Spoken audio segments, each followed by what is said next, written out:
Ini untuk mengatasi jenuh juga ya. Value ini penting gitu ya. Seni berkomunikasi penting, kesamaan value juga penting. Kayak ini memang menjadi senjata ampuh untuk ngilangi kebosanan gitu ya, ngilangi titik jenuh. Andai kata dua hal ini sudah dilakukan, jenuh aja. Ujung-ujungnya udah nggak punya kata sepakat mau pisah. Apa harus begitu gitu solusinya? Cari tahu lagi, ini itu bener-bener gara-gara visinya berbeda, value-nya berbeda. Satu mau ke Jogja, satu mau ke Jember, itu jalannya udah beda. Nah, atau sebetulnya masalah kita sendiri karena kita nggak memahami laki-laki, yang perempuan nggak paham laki-laki, yang laki-laki nggak paham perempuan.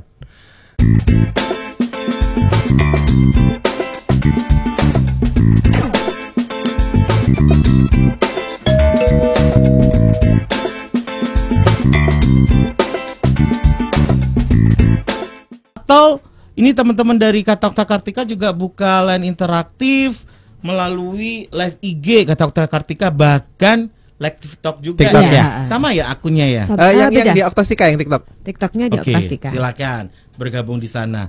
Dan di luar dugaan, ternyata yang di TikTok juga banyak sudah yang masuk ya. Ini siapa yang masuk, bisa disapa aja nih. Ada siapa tadi? Banyak banget ya. Banyak banget. Ada yang apa? Dari sekian yang banyak itu ada yang tanya apa? Atau yang komentar Mas Wisnu apa? Tadi terima kasih ini kawan baik ini selalu. Mas Wisnu. Pagi Mas Wisnu di Surabaya, Mas Wisnu. Surabaya. Halo, apa kabar Mas Wisnu? Apa jarine Mas Wisnu? Ya, dia nulis aja dia ini berbagi informasi. Apa katanya Mas Wisnu? Kadang-kadang perempuan dengan perempuan lain itu juga tidak paham ketika berdiskusi di grup WA. Nah, sehingga dia itu kadang dicurhatin sama istri. Kenapa ibu ini nggak ngomong langsung aja sih? Padahal maksudnya gini, istrinya curhat ke dia gitu kan. Kenapa ibu ini nggak ngomong langsung aja ya? Gitu kan. Nah, belakangnya adalah padahal dia sendiri juga kayak gitu. Maksudnya istrinya gitu kan.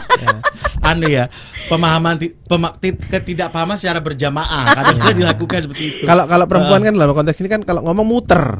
Muter lah. Itu kan kok gak ngomong tuh the point sih, padahal dia kalau ngomong juga gitu. Padahal dia kalau sama nyuruh orang di EDW gak lakoni hasilnya gitu kan. Ya itulah serunya perempuan ya Mas gitu ya. Jadi kalau nggak ada perempuan hidupnya jadi flat aja ya, nggak seru, nggak ada tantangan. Makanya kalau pas saya seminar parenting itu saya selalu sharing kalau misalnya pengen membahagiakan istri tanpa modal itu gampang. Ajak istrinya ngobrol tanpa disela. Meskipun ketika istri 2-3 kata kita sebagai suami sudah ngerti arahnya kemana, solusinya apa itu sudah langsung tahu. Tapi jangan dikeluarin dulu, nanti aja nunggu sampai kuotanya semakin habis 20.000 kata kan. Baru kita sampaikan oke. Kalau ini kita lakukan ini gimana gitu. Padahal sebenarnya sejak awal sudah tahu kita arahnya kemana gitu. Karena dia ketika dipotong di tengah jalan itu menimbulkan masalah baru. Nggak jadi menyenangkan itu ya. Nambah masalah itu jadi. Karepe kepengin ngobrol, rungokno aku nggak usah dipotong memang gitu ya. Oke. Udah fitrah. Ya. Oke. Balik lagi ke obrolan kita hari ini tentang bagaimana mengenali tanda-tanda kejenuhan dalam hubungan dan bagaimana cara mengatasinya. Output perilaku itu paling cara mendiagnosa paling gampang. Tapi ada orang yang karakternya gini loh, dia nggak ekspresif. Jadi kalau output perilaku dijadiin parameter, kadangkala fake. Nggak bisa ya. Tidak bisa. Nah, untuk karakter-karakter orang yang tidak ekspresif, introvert kayak gini, ini gimana kita bisa mengetahui bahwa dia udah mengalami titik jenuh atau enggak? Ya, sebetulnya kan begini. Ketika kita di dalam hidup itu kan kita itu perlu bercermin dengan diri kita sendiri dan dari orang lain. Aku suka. Gitu aku pikiranku pada juga tadi mau ke sana, lu sudah. Oke, lanjut deh. Jadi ketika misalnya gini, ketika baik diri itu ataupun pasangan itu yang tidak ekspresif, ya memang itu fungsinya adalah kita melihat ke diri kita sendiri. Jadi jangan tunggu sampai ada orang, misalnya pasangan kita, kok dia diem aja, kayaknya ini deh, jenuh sama aku. Iya kalau pasangannya ngerti. Lah kalau nggak ngerti, Anda tuh mau tunggu berapa purnama.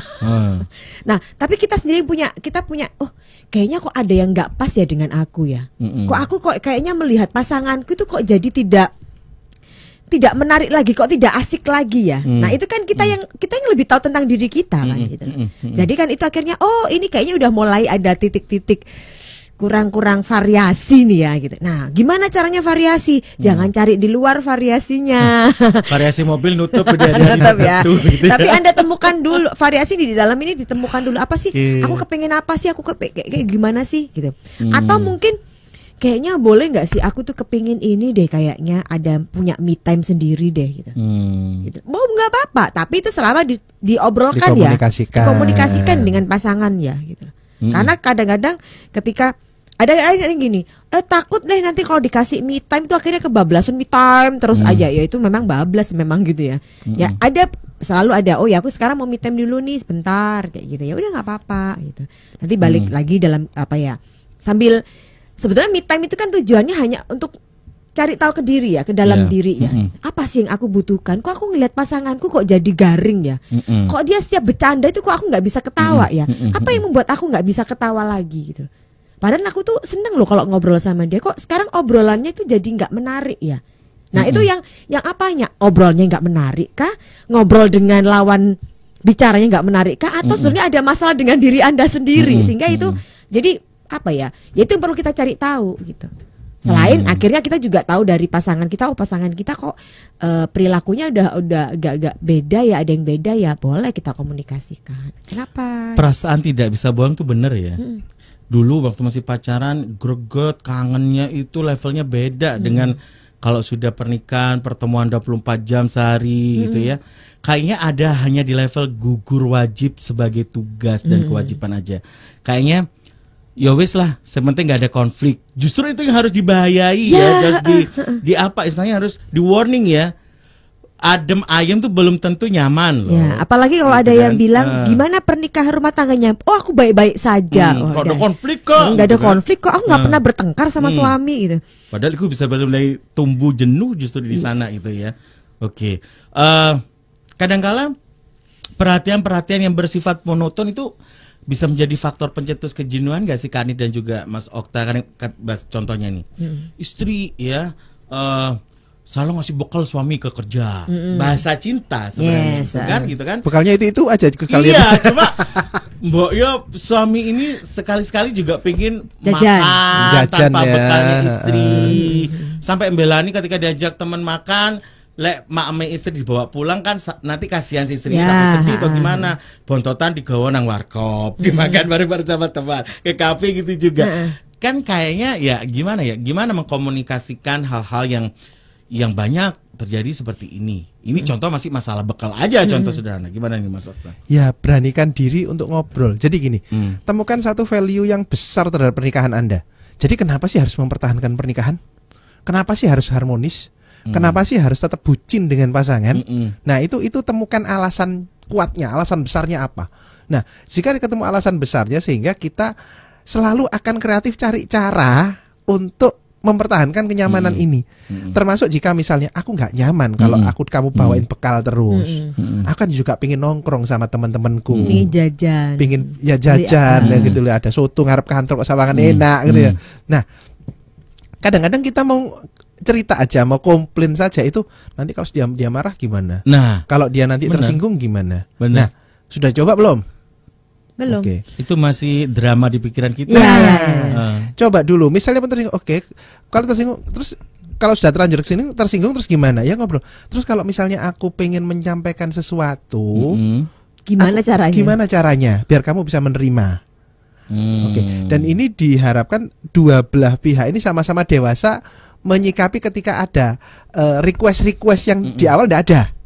Ini kan request di jalan kan, ini kan ya begitu. Nah, ketika yang istri dalam konteks bekal tadi, si istri, oh berarti suamiku itu kadang-kadang juga pengen jajan. Dipahami sebatas itu, oke. Jangan sampai berarti gitu ya sekarang ya. Pikirannya sana. Udah gak suka ya sama masakanku ya gitu. Udah pengen jajan ya. Berarti makan siang sama temen siapa aja tuh. Itu ada ceweknya siapa tuh. Nah gitu. Bersyukur loh kalau makannya sama cewek. Kalau malah sukanya sama cowok kan malah bahaya. Tambah bahaya gitu. Iya. Overthinking, drama queen, kadang-kadang itu membuat kita nggak fokus kepada esensi permasalahan. Iya. Ya cuma mau mengakui itu terjadi pada diri kita gengsi dong, gitu kan. Banyak orang yang mengalami situasi itu. Sekarang gengsi itu juga boleh ditanyakan lagi pada diri sendiri. Gengsi itu kan menjaga harga diri ya. Iya, benar. Nah, di hadapan orang lain. Nah, orang lainnya itu siapa? Kalau orang lainnya itu orang di luar pasangan, wajib. Oke. Tapi mohon maaf ya, wong sudah sama-sama telanjang di hadapannya udah apa-apa. Barang hal-hal yang dulu itu haram dipegang orang, sekarang lu sama pasangannya dikasih-kasihin. Loh, berarti kan boleh dong juga ego dan sebagainya, harga itu boleh diri, harga diri boleh dikompromikan, bukan berarti dihilangkan ya. Karena kita tetap punya batasan untuk menjaga jangan sampai diinjak-injak, jangan sampai tertindas. Tapi boleh dikompromikan. Apalagi dengan pasangan sendiri. Oke. Jenuh. Kata ini gampang diucapkan, tapi kalau diudari yo tambah masalah wakil gitu ya.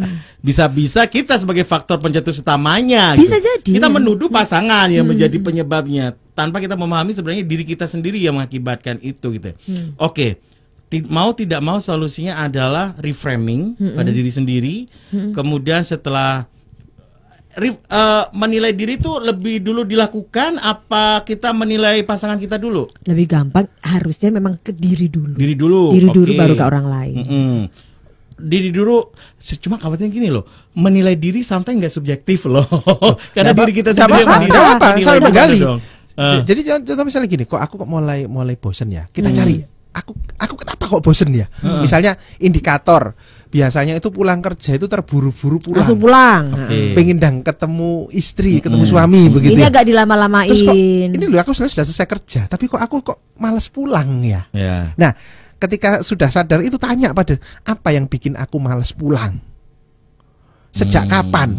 Oh, sejak istriku itu misalnya handphonenya baru, misalnya gitu. Oh, sejak di rumah dipasangi wifi misalnya. Oh, oke. Nah, jangan-jangan itu kan ini ngaca.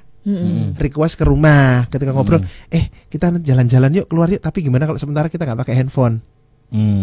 Oke, jika memang faktornya tadi handphone, harusnya ketika handphone itu diletakkan, harusnya udah balik. Sudah balik dong kondisinya. Jalan-jalan ke mana? Wis ndek aktivis melakukan nang kodamai lah misalnya gitu ya. Nah gitu. Tapi handphone ditinggal di rumah atau boleh dibawa tapi di silent. Oke. Atau selama nanti di jalan nggak boleh dipegang. Oke. Ya lakukan. Harus konsisten ya. Konsisten. Nah, kalau di situ akhirnya ketemu chemistry-nya lagi. Ketemu berarti masalahnya tuh di handphone. Nah, dikomunikasikan. Boleh dong kalau pakai handphone pas nggak ada aja. Maksudnya itu pas kita lagi pisah, lagi jauhan handphone, tapi kalau pas ada kita letakkan handphonenya yuk. Itu misalnya. Jika ternyata handphone sudah diletakkan tapi aku masih nggak nyaman nih. Cari lagi apa ya? Gitu. Oke. Tak waktu sih.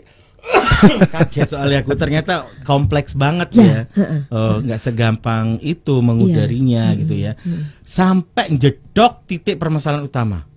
Ketemu, teridentifikasi. Kalau umpamanya, nah ini drama queen lagi di sebelum melakukan, makin dikulik makin problem lagi gitu kan. Ya udah bagian dari resiko ya, daripada nggak dilakuin malah problemnya gede. Ya problem harus dihadapi karena problem ada kan. Iya. Gitu, dan itu yang memang butuh. Kalau kita bicara reframing diri ya, kalau ke diri ya, itu memang butuh kita ini untuk ini ya, apa nih tadi kalau Pak Okta bilang, Pak Okta bilang kan tadi temukan value-nya apa yang mau di apa namanya?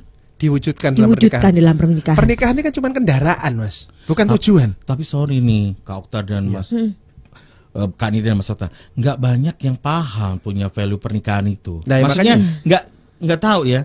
Yo wis nikah karena memang sudah kebutuhan sosial, kebutuhan budaya, faktor usia, value pernikahan ya punya anak masih general value-nya. Iya. Dan makanya kenapa kalau ketika bicara mau reframing, kayaknya nggak bisa nih, berat ya memang karena taruhnya kok ternyata aku ini ya nggak punya apa-apa ya, aku nggak punya tujuan apa. Berarti itu kan sebenarnya masalah juga ke harga diri pribadi ya.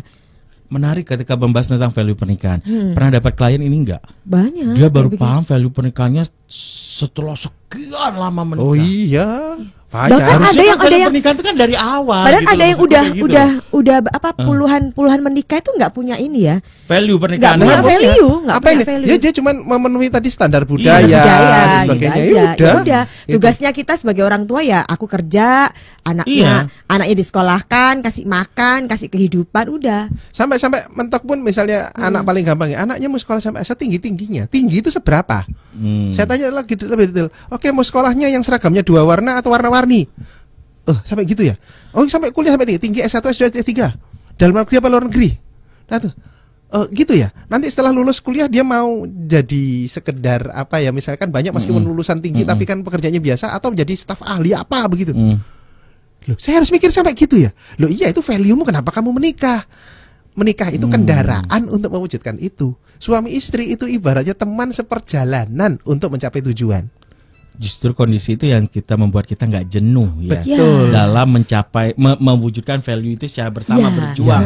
Fightingnya di sana. Ketika gitu ada masalah, ketika ada value-nya, maka dia akan berjuang pada solusinya gimana sampai masalah itu terpecahkan. Sehingga tapi kalau value dapat tercapai. Betul. Kalau nggak ada value, ada masalah, nyerah.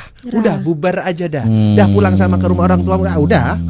Jadi gampangnya begini, ketika kita punya value, itu kan ada tahapan ya untuk mencapai value. Betul. Pernikahan itu kan selalu ada tahapan. Jadi kan ada step-stepnya. Nah, setiap step ini kan kita butuh berbagai macam cara, energi gitu ya. Nah, ini kan butuh kekompakan suami istri, dan itu akhirnya setiap kita punya seperti itu gitu, berasa akhirnya kita harus selesaikan ya tantangan ini ya. Kayak jadi teamwork. Yes, gitu jadi kayak ya. main game gitu loh Mas. Selesaikan tantangan ini ya, oke. Anda berhasil gitu kan. Kita lanjut ke level 2, ke level 3.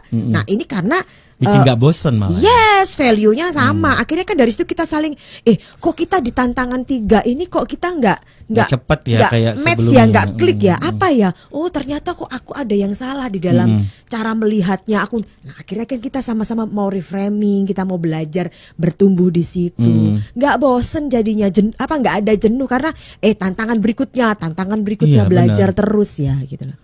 Akhirnya malah apa ya? Ketergantungan untuk menyelesaikan misi dan visi gitu ya. Ada rasa puas ya. Next level yuk, Next level yuk, gitu ya. berikutnya yuk lagi ya. Berarti next gini ya. dong Kak Nitin, agak kriwel dong. Berarti dari pernikahan tahun pertama kita harus punya plan. Di tahun pertama pernikahan mau ngapain, tahun kedua ngapain, tahun ketiga ngapain. Ya harus terserah. sedetail. Ya. Terserah mau tiap tahun boleh, mau tiap tahun atau per 5 tahun Terserah. atau 10 tahun gitu. Terserah apakah pakai istilah plan atau istilah impian atau keinginan, itu boleh. terserah ya. Tapi sebenarnya asik ada yang sesuatu yang ingin dituju.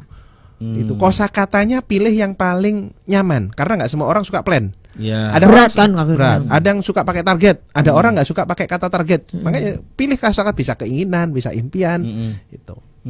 atau suka tantangan gitu, nggak Oke. apa-apa. Solutif memang ini untuk mengatasi jenuh juga ya. Value ini penting gitu ya. Seni berkomunikasi penting, kesamaan value juga penting. Kayak ini memang menjadi senjata ampuh untuk mengurangi kebosanan gitu ya, mengurangi titik jenuh.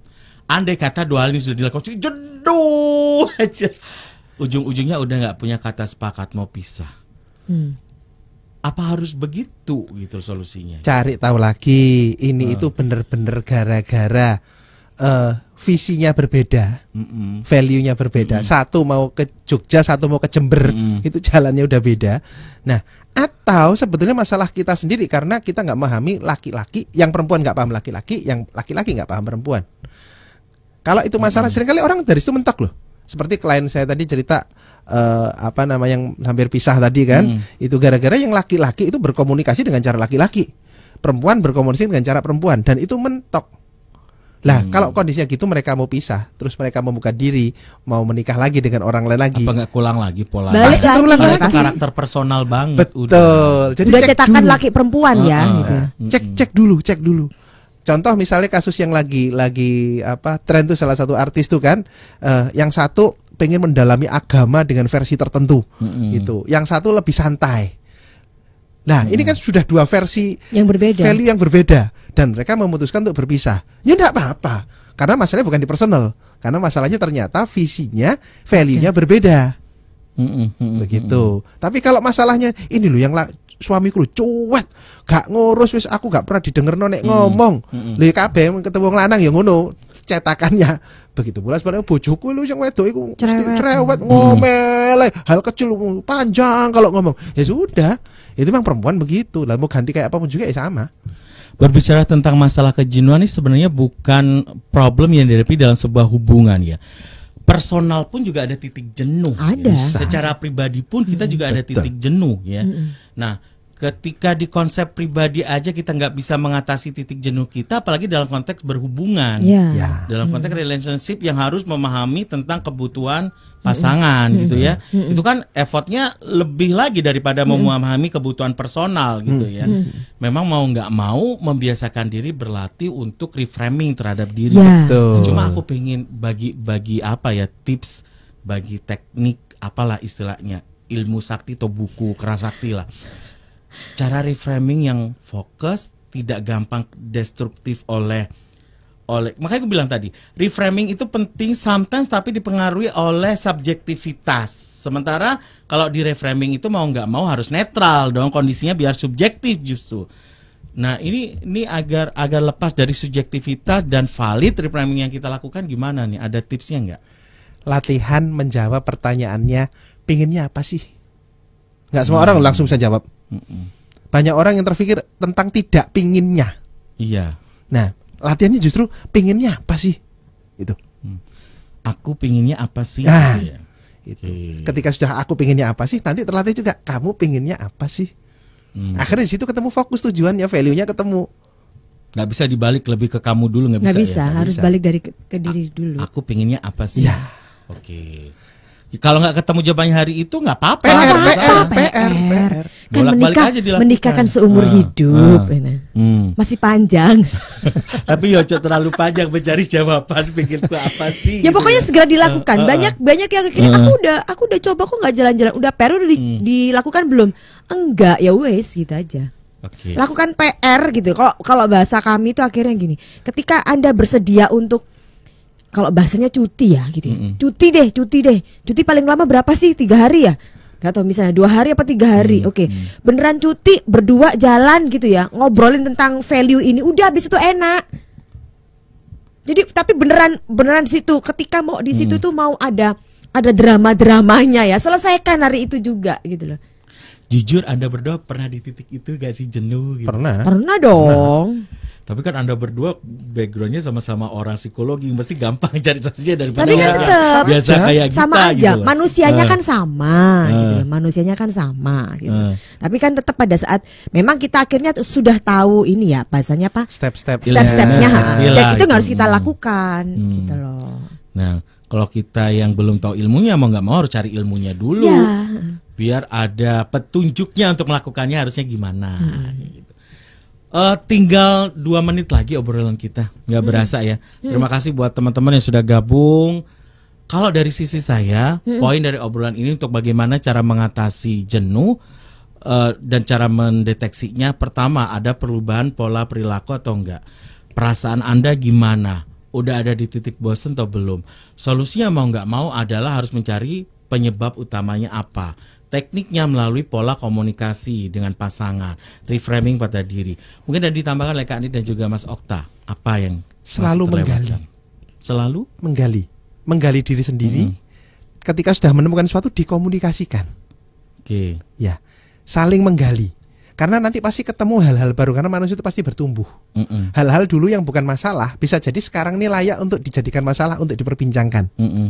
Hal yang receh itu belum tentu hal yang sepele. Jangan-jangan hal yang receh ini justru jadi solusi kehidupan. Kak Anit? Sama aja deh kayaknya. yang paling penting adalah ya bagaimana kita secara pribadi berbesar hati gitu ya. Ketika kita mau, oh ya aku mau tumbuh, aku juga mau keluarga, pasanganku tumbuh, aku mau keluarga pernikahanku juga tumbuh semakin baik ya. Kita yang harus bersedia untuk membuka diri, ngobrol dengan pasangan, ngobrol juga dengan diri sendiri. ngomong-ngomong tentang seni berkomunikasi, kalau Anda merasa aku gak pinter ya berkomunikasi, jangan khawatir ya. Tanpa Anda banyak berkomunikasi, lawan bicara Anda ngomong bla bla, itu bisa menjadi penilaian Anda, karakter lawan bicara Anda kayak apa. Caranya gimana? Ada buku dari Kak Nit dan juga Mas Okta bagaimana cara mendeteksi apakah omongan lawan jenis kita itu bohong atau enggak. Betul. Masih inget enggak apa judul bukunya, teman-teman? Ya, jadi teman-teman yang masih ingin buku dapatkan buku berbohong belum tentu bohong. Jadi bisa langsung DM aja di Kata Okta Kartika. Tapi ini ada juga Mas Andri. Ada yang baru lagi? Ya, bukan. Layanan baru Mas Andri. Layanan baru. Maksudnya gini. Tadi ketika dong, Mas Andri bilang, terus gimana kalau kita tuh nggak tahu tentang pasangan kita, gitu ya, mau komunikasinya kayak gimana? Memang bener banget gitu loh. Jadi gini, kita punya layanan namanya tes sidik jari. Jadi nanti di salah satu jari kita itu memang ada cara bagaimana kita itu bisa gaya kita itu kalau menyampaikan komunikasi terus gimana cara kita tuh untuk menyerap informasi. Kita punya gaya-gayanya loh. Jadi ada yang gayanya itu the point, ini gayanya yang gimana sih kalau mau ngomong sama Sandri ini gimana sih? Nah, enaknya gimana sih? Orangnya baperan ya menggunakan sidik jari aja. Sidik jari. Jadi nanti di situ juga langsung punya ini ya, kalau bahasanya kita udah punya senjata ya. Oh, ternyata pasanganku ini tipenya baperan. Nah, kalau baperan ketika aku mau menyampaikan sesuatu, tekniknya kayak begini nih biar nggak baper. Tapi masuk informasinya, dapet dia paham. Oh, ya. Diagnosanya hanya dengan sidik jari. Jadi akhirnya kita lebih kenal tentang pasangan kita. Gitu. Oke, berarti daripada Anda ngajak pasangan masih ayo tak aja ke Kak Niti sama Sokta, pasti akan depend pasangan kan. Enggak, cuma tes sidik jari. Jadinya ditempel-tempel aja. Akan banyak cerita di balik. Betul. Langsung masuk aja di websitenya tessidikjarikeluarga.com/pasutri. Itu pakai login. Enggak. Nanti itu informasi layanan di situ yang ada informasi layanan. Boleh diulang alamat websitenya? tessidikjarikeluarga.com/pasutri. Yuk, langsung masuk ke sana ya. Baru ya, ini layanan baru dari kata-kata tambah keren, tambah lama. Jadi biar semakin cepat Mas Andre. Jadi langsung tahu tentang shortcut orang-orang zaman sekarang ya. Kayak makin dikasih omongan makin lama gitu, makin bete. Tapi kalau ada shortcutnya yang nggak bisa dibantah karena keilmuan dan kecanggihan teknologi, biasanya langsung mingkem tapi paham. Iya, benar.